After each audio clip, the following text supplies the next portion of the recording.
didn't go to the house that Saturday. I was enthralled by Eli. I had to know what he meant by what he'd said, and I wouldn't face him until I knew. I pored over every word he'd said to me for the past month, analyzed every syllable, every inflection. There's nothing like a girl trying to figure out a puzzle. My parents weren't there that weekend, which was a godsend. If they'd been there, I probably would have done or said something I would have regretted. I didn't get much accomplished on Saturday, but I stayed up well into the night. It was about 4 o'clock in the morning. Sunday, August 1st, 2004. The puzzle began to reveal itself. I started to realize just how much Eli had changed in the past couple of weeks, how he'd fallen farther into his depression, and how he'd stopped saying, "I'll miss you," when we parted ways. It was a tradition of ours. Whenever we were leaving each other, he would say, "I'll miss you," and I would say, "I'll miss you times 10. It's cute, I know. But he hadn't said it in a while. Mainly because when we'd go to sleep, he'd be gone before I woke up.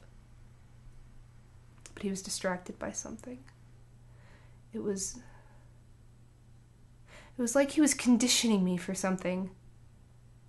Like he'd be leaving me soon. And that's when it clicked.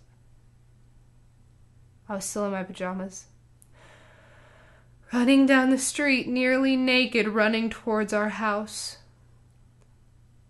I turned into the clearing with the trees, and I saw candlelight in the window. I saw his shadow go across the window, and I let out a gasp, a scream of relief.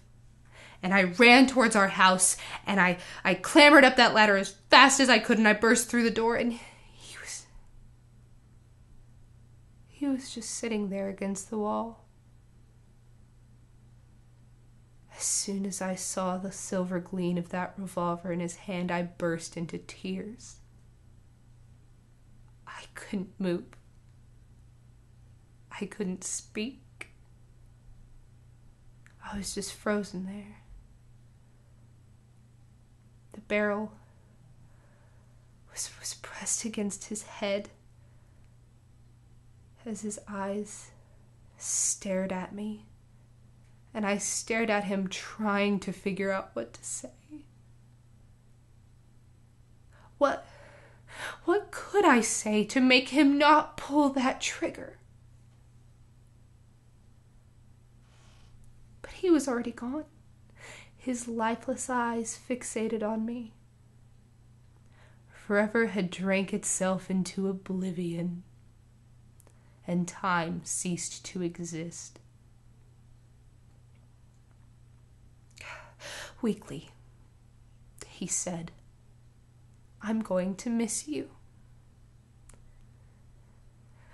And the dry riverbed of my eyes found a new source of life, and tears began to flow freely once more. And I said,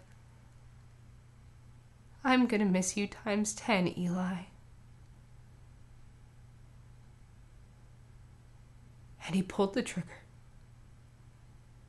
The sound was deafening.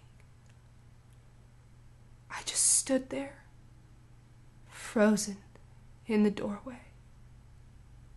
I didn't leave it.